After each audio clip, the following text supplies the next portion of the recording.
आता मी ना ब्लश लावते, आता मी हायलायटर लावते. तुम्ही पण एन्जॉय करताय की नाही कमेंट बॉक्स मध्ये सांगायला विसरू नका बरं का. So let's start. सेल्फ मेकअपला सुरुवात करूयात आपण. पहिले हेअर टाय करूयात. So let's start. आपण फेसला क्लीन करून घेऊयात. सो मी इथे यूज करते शील्डचा हा वेट वाईप्स. त्याच्यामुळे काय होणार आहे की तुमची स्किन जी काही डस्ट, कारण मी आता बाहेरून आले आणि बाहेरून येताना जी काही डस्ट आपल्या चेहऱ्यावरती लागलेली असते ती रिमूव्ह केल्याच्या नंतरच जो मेकअप आहे तो मस्त लॉंग लास्टिंग आणि स्टेबल राहतो. त्याच्यामुळे तुम्हाला क्लिन्झिंग जी स्टेप आहे ती बिलकुल पण मिस करायची नाही. क्लिनिंग करून झालेलं आहे. त्याच्यानंतर आपल्या स्किनला जे टोनरची गरज असते, म्हणजे आपण क्लीन केलंय फेस आणि त्या फेस क्लीन केल्याच्या नंतर आपले जे काही पोर्स आहेत ते ओपन होतात. आता ते ओपन पोर झाले त्याला क्लोज करण्यासाठी आपण ह्या टोनर यूज करतो, जेणेकरून तुमची स्किन जी आहे ती हायड्रेट झाली पाहिजे, पुन्हा त्याचा पीएच जो आहे तो बॅलन्स झाला पाहिजे आणि पोर्स जे आहे ते श्रिंक झाले पाहिजे. सो आता मी इथे यूज करते हा सेटाफिलचा टोनर, जो की एकदम अफोर्डेबल आहे, इझिली अवेलेबल आहे. तुम्ही इव्हन मेडिकलमध्ये जरी गेलात तरी तुम्हाला ते भेटलं जाईल असा हा टोनर आहे. हा वाला तो तुम्हाला वेट वाईप्स वरती पोर करून घ्यायचा आहे, म्हणजे टाकून घ्यायचा आहे. And then you just have to press over your face. ठीक आहे, म्हणजे काय होणार आहे, तुमचा जो काही टोनर आहे तो पूर्ण स्किनमध्ये पेनिट्रेट होईल, ॲब्झॉर्ब होऊन जाईल आणि त्याच्यामुळे तुमचे पोर्स, पुन्हा जे आता मी सांगितलंय की स्किन हायड्रेट झाली पाहिजे, तर ह्या सगळ्या ज्या गोष्टी आहेत त्या फुलफिल होणार आहेत. सो या पद्धतीने तुम्हाला करायचं झालेलं आहे. लावून थोडासा वेळ आपण देऊयात आणि फॅन. ठीक आहे, तुमच्याकडे फॅन नसेल, कुठला पॅलेट असेल तरी पण चालेल. तुम्ही फक्त जस्ट एक हवा येईल अशा पद्धतीने तुम्हाला किटी ब्युटीचा हा वॉटर बेस्ड मॉइश्चरायझर, जो की तुमच्या स्किनला खूप छान हायड्रेट करतो. तुमची स्किन ड्राय असो, कॉम्बिनेशन असो, ऑइली असो, सो ऑल स्किन टाईपसाठी जर तुम्हाला कुठला मॉइश्चरायझर हवा असेल तर तो आहे वॉटर बेस्ड मॉइश्चरायझर. मग तो कुठल्याही कंपनीचा असला तरी. तुम्ही आता मॉइश्चरायझर लावून घेते. तुम्ही जर ऑब्झर्व केलं आपल्या पूर्ण फेसवरती तर अंडर आईज जो एरिया आहे तो खूप जास्त डिहायड्रेट असतो. तो मी नेहमी अंडर आईजला खूप जास्त वेळ देते, जेणेकरून स्किन माझी एकदम हायड्रेट झाली पाहिजे आणि जे काही मी बेस लावणार आहे पुढे तर तो स्टेबल झाला पाहिजे, एका जागी स्थिर राहिला पाहिजे. त्यासाठी मी ह्या सगळ्या गोष्टी करते, ह्या सगळ्या स्टेप्स आहेत. सो मेकअप करताना फक्त तुम्ही फाउंडेशन लावला, ब्लश लावला, हायलायटर लावला, आयशॅडो लावला, सो मेकअप झाला असं नाहीये. तुम्हाला ह्या सगळ्या स्टेप ज्या आहेत त्या फॉलो कराव्या लागतात, तेव्हा जाऊन तुमचा जो मेकअप आहे तो एकदम लॉंग लास्टिंग राहतो, स्टेबल राहतो आणि दिसायला पण नॅचरल मेकअप दिसतो. तुम्ही सेल्फ मेकअप करताना तर थोडासा फेसला देखील मसाज करत जा आणि अशा प्रकारे पडलं. अशी कुठली गोष्ट आहे जी पडली नाहीये आतापर्यंत?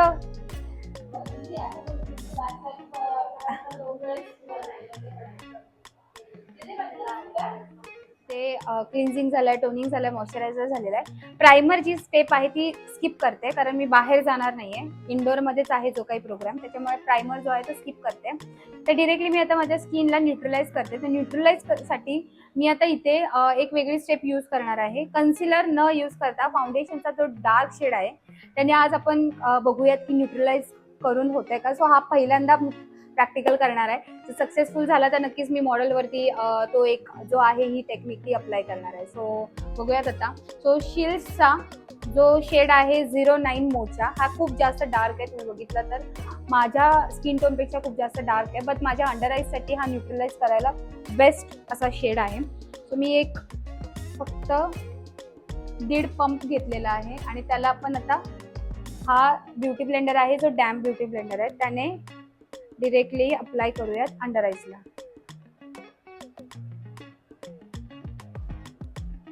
सो तुम्ही बघू शकता की हा जो एरिया आहे ब्लॅक सर्कल्स आहेत आणि हा जो एरिया आहे फक्त जस्ट एकदा अप्लाय केला, त्याला अजून ब्लेंड पण केलेला नाही, पण रिझल्ट चांगला आलाय, म्हणजे आपली ही टेक्निक काम करणार. पूर्ण आपला कन्सील करून झालेला आहे आणि आज आपण प्रॉब्लेम जे करेक्टर्स आहेत त्याला आपण करेक्टर न यूज करता इथे आपण यूज केलेला आहे फाउंडेशन. सो येस, 10/9 मी असा मार्क देईन या टेक्निकला. जर तुम्हाला पण वाटतंय की असं आपल्याकडे करेक्टर नाहीये, कन्सिलर नाहीये, पण मी काय करू, तर मग 1-2 शेड तुमच्या टोनपेक्षा डार्क घ्या आणि त्याला ॲज अ कन्सिलर म्हणून यूज करू शकता. पण फाउंडेशन तुमचा जो आहे तो थिक असला पाहिजे, जाड असला पाहिजे.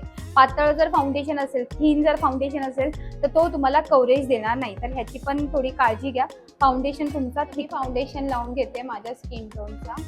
आता मी इथे यूज केलेला आहे मेबलिन प्लस जो शिल्डचा आहे तो शेड यूज केला आहे. And see you can see एकदम नॅचरल असा बेस दिसतोय.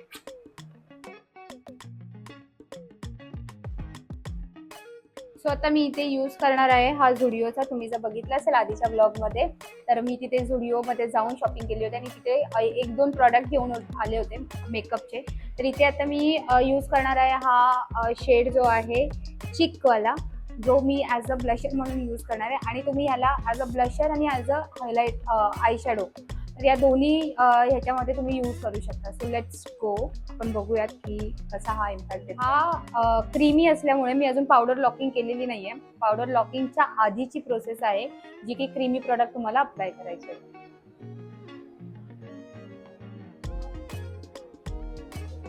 आणि तुम्ही बघू शकता किती छान असा ब्लश लागलेला आहे. प्राइस फक्त 200 आहे. 200 मध्ये तुम्हाला काय अजून भेटणार आहे. तर लवकरात लवकर जा आणि झुडिओला जा आणि घ्या. त्या झुडिओवाल्यांना सांगा की मला स्पॉन्सर करा. आता इथे झालेला आहे आपला बेस. आता याला आपण सेट करूया. सो मी इथे यूज करते युरोप गर्लची ही डार्क शेड मधला जो शेड आहे. आणि आता मी कॉम्पॅक्ट पावडरचा ब्रश यूज करते आणि फक्त लॉक करते. आता इथे मी अगेन सेटिंग पावडर किंवा लॉकिंग पावडर मी यूज केलेली नाही आहे. बेकिंग पावडर यूज नाही केली बिकॉज मी कुठे बाहेर जाणार नाही आहे. ऑलरेडी आतमध्येच आहे, AC आहे, फॅन आहे. सो माझे क्रीजेस इतके जास्त व्हिजिबल होणार नाही त्याच्यामुळे. मग तुम्हाला डोक्यात ठेवलं पाहिजे की एक्झॅक्टली तुम्ही कुठे आहात आणि कुठले प्रोडक्ट त्याच्यासाठी यूज होणार आहेत आणि त्याचा काय यूजच नाही. सो असे प्रोडक्ट्स अप्लाय करा ज्याचा यूज आहे, अशा टेक्निक अप्लाय करा ज्याचा यूज आहे त्या म्हणजे बोलतात ना त्या प्रोग्रामसाठी. आता आपण आयब्रोजला थोडासा डार्क करूयात कारण का मेकअपमुळे माझे आयब्रोज थोडेसे आतमध्ये गेले. तुमच्याकडे आयब्रो फोमेड आहे, तुम्ही आयब्रो फोमेड अप्लाय करा तुमच्या पूर्ण आयब्रोजला. मी एकदम हलकासा आयब्रो फोमेड यूज करणार आहे आणि एकदम नॅचरल ठेवणार की मला एकदम झॅकपॅक नाही करायचं आहे. मी एकदम सटल लुकमध्येच जाणार आहे आज. थोडासा इंडो वेस्टर्न लुक आहे आणि फायनल लुकसाठी तुम्हाला पूर्ण ब्लॉग बघायचा आहे. आणि असे भरपूर वेगवेगळे व्हिडिओज आहेत आपल्या इंस्टाग्रामच्या पेजवरती जो की नाव आहे पुनी मेकओव्हर. तुम्ही तिथे बघू शकताय आणि तिथे भरपूर तुम्हाला नॉलेज भेटेलच कारण मला इथे आधी वेळ भेटत नव्हता टाकायला. पण येस डेफिनेटली पुढे कंटिन्यू करेल की तुमच्यापर्यंत जे यूट्यूब बघतात आहे त्यांच्यापर्यंत माझं नॉलेज आलं पाहिजे, तुमच्यापर्यंत पोहोचलं पाहिजे. तर त्या पेजला देखील फॉलो करा. आपल्या जर चॅनलला सबस्क्राईब केलं नसेल पॉझिटिव्ह पुनी हे चॅनल आहे आपलं नवीनच, त्याला जर सबस्क्राईब केलं नसेल तर सबस्क्राईब करा आता आणि बाजूला असलेली बेल आयकॉन देखील प्रेस करा म्हणजे पुढचे जे व्हिडिओज आहेत त्याचं नोटिफिकेशन तुम्हाला लगेचच माझ्या अपलोडिंग नंतरच तुम्हाला भेटून जाईल. सो आणि हा जो व्हिडिओ आहे तो तुम्हाला आवडलाच तर सेव्ह करायला विसरू नका कारण नंतर तुम्हाला पुन्हा सर्च करून शोधावं लागेल. त्याच्यामुळे सेव्ह करून ठेवा हा व्हिडिओ. हिच्यापासून सगळ्यांनी वाचून राहा. ठीक आहे. आता आपण क्रीम ब्लश अप्लाय करून झालेला आहे. आता मी इथे यूज करते आहे पावडर ब्रश. सो मी यूज करणार आहे डार्क शेड बिकॉज माझ्या स्किन टोनसाठी हा ओके वाटतो मला. आणि मी कुठे बाहेर मी जसं बोलले मी बाहेर जाणार नाहीये तर मला असं खूप व्हायब्रंट कलर नको माझ्या फेसवरती. सेटल आणि ब्राऊन कलरमध्ये मी आज राहणार आहे because I am a brown girl. Directly eye makeup करून घेऊयात. ऑलरेडी मी फाउंडेशनचा जो बेस आहे तो आय मेकअप साठी आय बेस म्हणून यूज केलेला आहे. तुम्ही आता कुठलाच फाउंडेशन यूज नाही करणार आहे. सो मी आता जाते डिरेक्टली ब्राऊन शेड सोबत because I love brown shades. I love love love love love love. So outer corner आणि फक्त क्रीज वरती. आता outer corner, inner corner, depth line हे सगळं तुम्हाला क्लासमध्ये शिकायला भेटेल. ज्याला कोणाला प्रोफेशनल मेकअप आर्टिस्टचा कोर्स करायचा असेल तर आपली अकॅडमी नेरूळमध्ये आहे. जवळच आहे स्टेशनच्या अगदी 10 मिनिटाच्या वॉकिंग डिस्टन्सवरती. तुम्हाला जर मेकअपच्या क्लासेसबद्दल इन्क्वायरी करायची असेल तर मी डिस्क्रिप्शन बॉक्समध्ये माझा नंबर दिलेला आहे, अकॅडमीचा नंबर दिलेला आहे, ॲड्रेस देखील दिलेला आहे. तुम्हाला जर प्रोफेशनल मेकअप हेअर आर्टिस्टचा कोर्स करायचा असेल तर लवकरात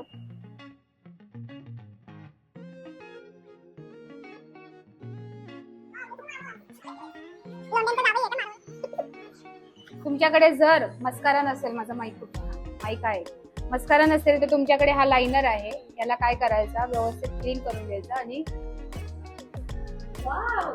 मार्वलस. फरक इथले लॅचेस बघा कसे असे उडतात, इथले लॅचेस अजून बसले, त्यांना उडवूयात आपण. चिमणी उड, कावळा उड. So this is a main jugaad. वरती आलेली मेकअप आर्टिस्ट आहे म्हणून मला हे जुगाड खूप आधीपासून यायचे. 20-30 रुपयाला लाइनर असायचा त्या टायमाला आणि मी अशी करायची. आणि मग काय करायचे माहितीये, फनी घ्यायचे आणि मग त्याला असं कोम करायचे.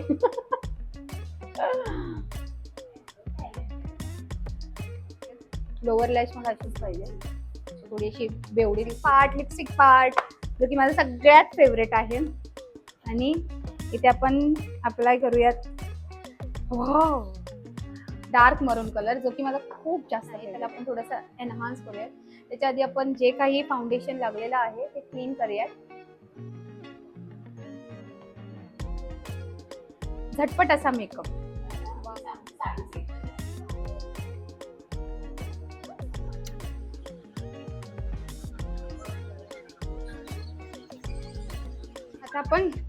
आता आपण हायलायटर लावून घेऊयात, जो की झुडिओचाच आहे, 200 रुपयाचा. असं माझा जो बोन आहे, लिप बोन, स्माइल बोन ज्याला बोलतात,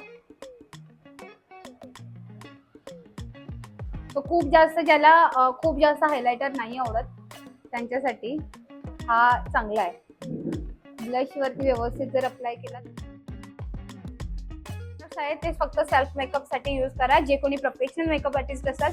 आणि हे सगळे प्रोडक्ट तुम्ही जर ब्राईड वरती गेला तर मार खाल. बोला तुम्ही 10-15 हजाराची ऑर्डर घेताय आणि 200 रुपयाचा हायलायटर लावताय. त्याच्यामुळे जरा प्रोफेशनल त्यावेळेस प्रोफेशनल राहा. पण या सेल्फ मेकअप साठी जर तुम्हाला एकदम सेटल लुक मध्ये सेटल असे पैसे घालून जर मेकअपचा किट हवा असेल तर झुडिओचे प्रोडक्ट इज रिझनेबल आहेत आणि छान आहेत. सो स्टे ट्यून माझा फायनल लुक बघण्यासाठी.